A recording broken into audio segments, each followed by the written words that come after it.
The motto of VOK is to seek the truth, hear the truth, learn the truth, love the truth, speak the truth, hold the truth, and defend the truth until death. Assalamu alaikum. Lately, a lot of Canadians have been enjoying evening walks to get a bit of fresh air after long days at home during this pandemic. On Sunday in London, Ontario, that's what a grandmother, 2 parents, and 2 children went out to do. 3 generations of the Afzul family: Salman, Madia, their children Yumna and Fayaz, and their grandmother. But unlike every other night, that family never made it home. Their lives were taken in a brutal, cowardly, and brazen act of violence. This killing was no accident. This was a terrorist attack motivated by hatred in the heart of one of our communities. Monsieur le Président, je suis horrifié par l'attaque qui a enlevé la vie à 4 membres d'une famille et blessé gravement un petit garçon de 9 ans. A 9-year-old boy on Sunday night in London, Ontario. We stand in solidarity with their loved ones during this extremely difficult time.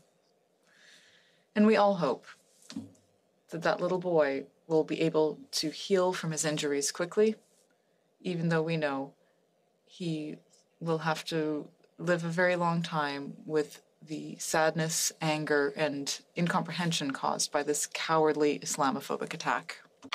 Ce n'est malheureusement. This is unfortunately not an isolated event. The mosque in Quebec City Of Mohammed Aslam Zafis at a mosque in Toronto. The violent attacks against Black Muslim women in Edmonton, and so many other people across the country who faced insults, threats, and violence. They were all targeted because of their Muslim faith. This is happening here in Canada, and it has to stop. Monsieur le Président. Mr. Speaker, we must not become desensitized to this violence. We must not accept this as normal.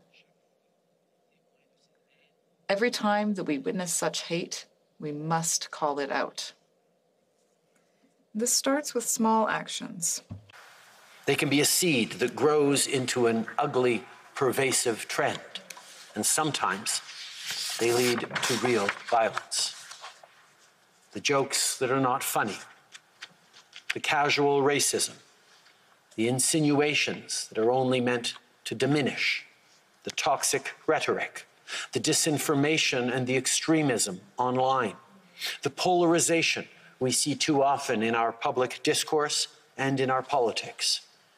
As leaders and as Canadians, we not only have to say enough is enough, we must take action.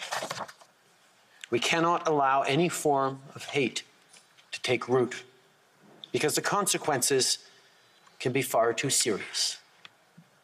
We've seen it in Christchurch. We've seen it in other places around the world, and we've lived it here at home. Right now, Canadians are outraged by what happened on Sunday, and many Muslim Canadians are scared.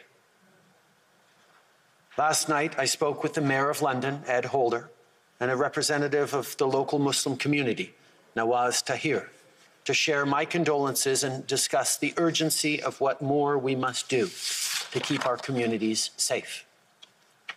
Mr. Speaker, we stand with the people of London and with Muslim communities across the country. We're going to continue to fund initiatives like the Security Infrastructure Program to help protect communities at risk and their schools and places of worship.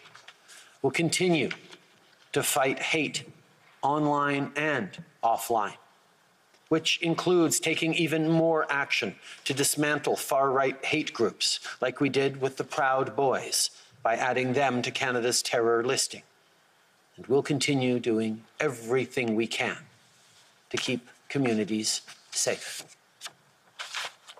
The perpetrator of Sunday's cruel attack in London does not represent us as Canadians, because we know that we gain strength through peace, not through hatred and violence.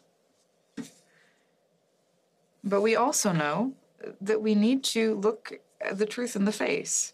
This hatred and this violence does exist in our country, whether it's in our streets, online, or elsewhere.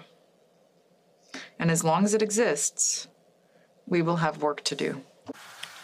Mr. Speaker, if anyone thinks racism and hatred don't exist in this country, I ask to them this: how do we explain such violence to that child in hospital? How can we look families in the eye and say Islamophobia isn't real? When you listen to the Black Muslim woman who constantly looks over her shoulder at the bus stop, fearing someone will pull off her hijab or hurt her, she'll tell you Islamophobia exists.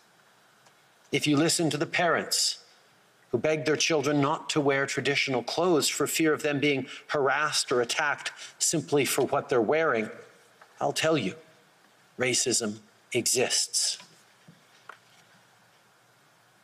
Muslim families have often felt uncertain or even fearful when they go out in the streets wearing traditional garb.